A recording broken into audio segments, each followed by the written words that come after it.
Good morning, everybody. This is Dustin Cook coming at you from Chronic Fitness. I just want to thank everybody that's tuned into my channels. I just got uploaded to Apple Podcasts today, which is awesome. Anchor is telling me that I am now also officially on Google Podcasts, but I'm still having trouble finding it. It takes a couple days to populate, and then in about 2 more weeks I'll be on everything, so that's exciting. Really awesome. Super happy about that. I just want everybody to know that you can email me at DustinCook87 with any questions, and I'll put it on the podcast and we'll talk about it. I'll do an episode with your question on there. It'll be great. I would love to hear from any of my fans. So today I have been requested to give my story, like a deep dive into who I am as a person. So my name is Dustin Cook. I'm 32 years old. I was born in Elmhurst, Illinois, which is a suburb of Chicago. So yes, I'm American. My mother was married before to another man. Before she married my father, they were divorced, and they had 2 kids. So I have 2 older half brothers.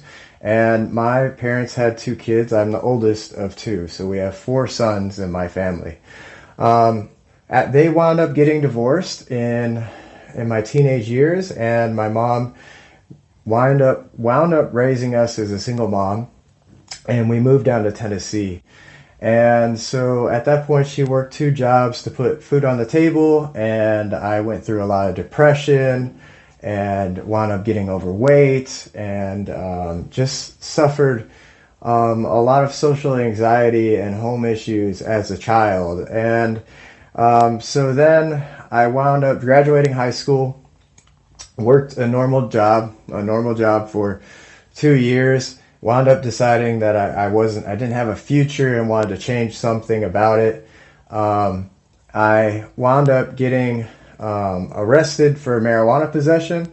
No, that is not the reason why we have the name Chronic Fitness. Just for anyone who's ever wondered, I've gotten the question already, that it doesn't mean I'm a pothead who likes going to the gym. No, I do not smoke weed. I'm not a pothead. I do, however, use CBD oil to help manage my chronic pain, which is obviously part of that plant, but it is a different part of the mechanism. And I really do hope that one day Lazarus Naturals will sponsor my podcast and partner with me. That would be great. So if anyone's listening from Lazarus Naturals, please contact me. I would make me so happy. But no, so after I got a misdemeanor for that, because back then in Tennessee the marijuana laws were very strict. I lost my job, and I decided to go down to a different life path, to join the military. Now in my country, in America, being in the military is a volunteer thing only, and less than 5% of Americans do it. So it's a pretty rare life path to choose. Now back then I was very overweight. I was about 200 pounds, over 200 pounds.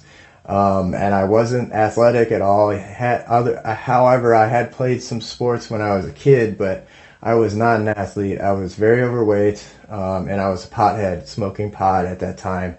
And so I wound up attempting to join the Marine Corps and the Air Force, and they had rejected me because of my history. They didn't reject me. They said no in a nice way. They just didn't care. And during this time, I was training very, very hard to lose the weight and get in shape so I could join the military. So I was running twice a day, long distances, about 2 hours a day, doing hundreds of push-ups, lifting weights, sit-ups, and sleeping. And then I was eating almost no food, because at this point I was broke with no money. So I was eating very, very little.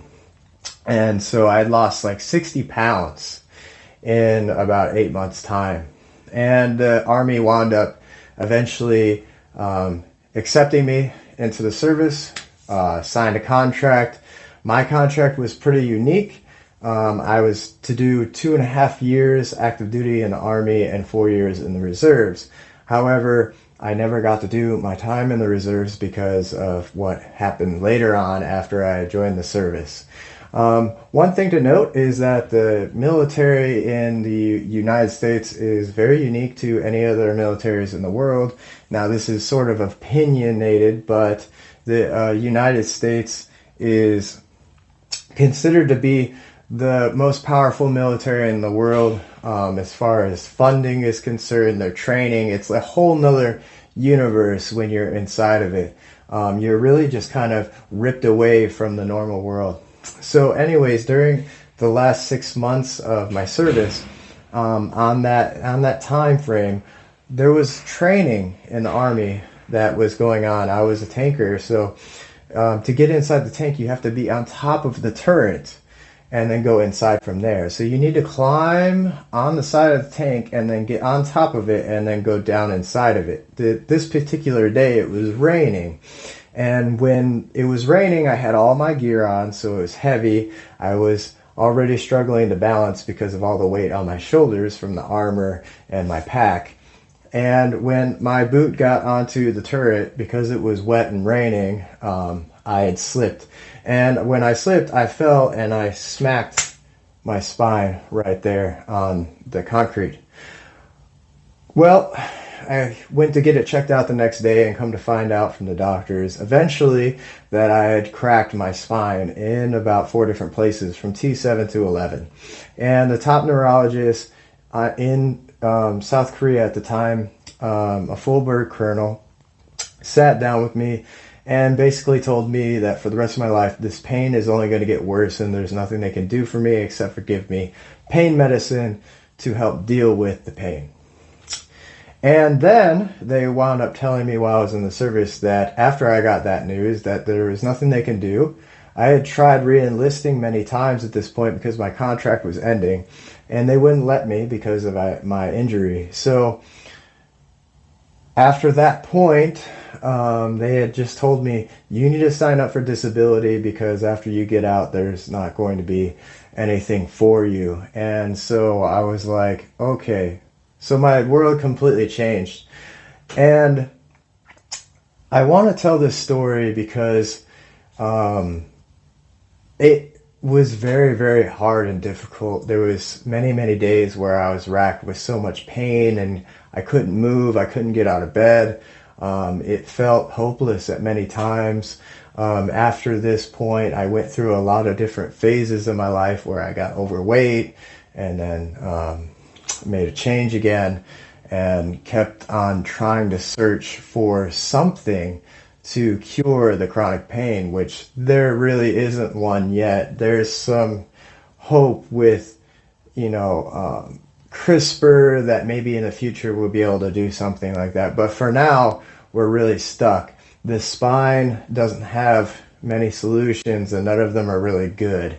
So that's where we're at in medical science. But there is a lot of things you can do in your life that can help you cope with it. And the great news is that if you woke up today and you're a chronic pain sufferer, I want to tell you that it's not hopeless. I don't care if you're 60 years old or 70 years old.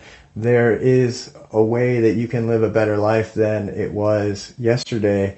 And especially if you're really in a bad place, it's never too late to turn it around.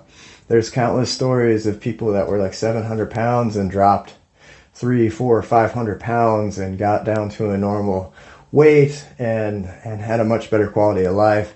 It is entirely possible. It just requires a decision and starting to take some steps, some serious, legitimate steps to actually accomplishing that.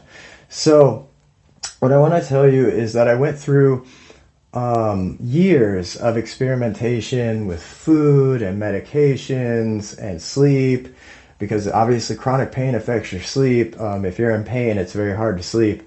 I just want to be there for you guys and tell you that you're not alone.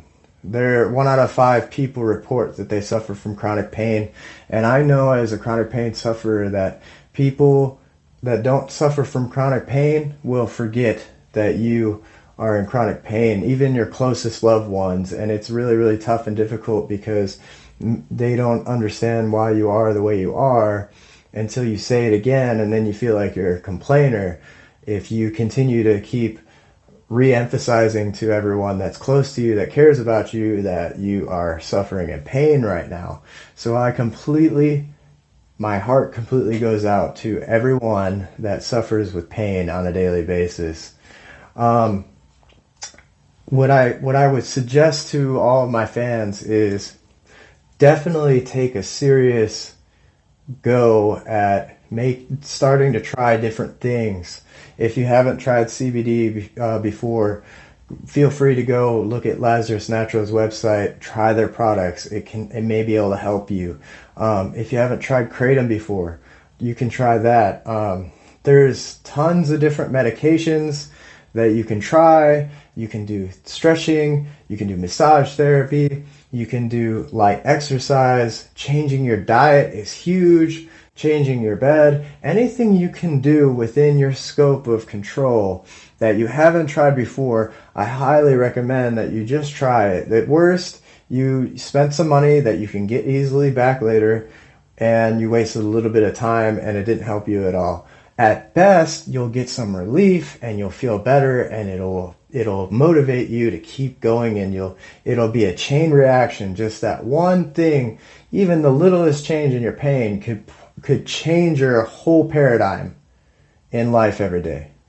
So that's what I want to tell all of you, is that even when you feel like your career is over, you can't work anymore, there's no future for you, and you've lost almost everything, which I've lost everything multiple times, it's never too late to start over again and be stronger than you were before.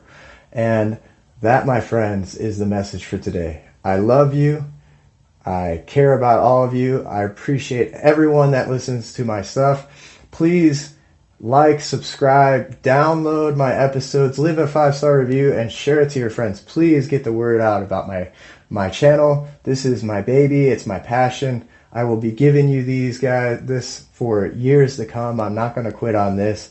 This is something I've been wanting to do for a long time. So this is my pride and joy. Thank you so much for tuning in today.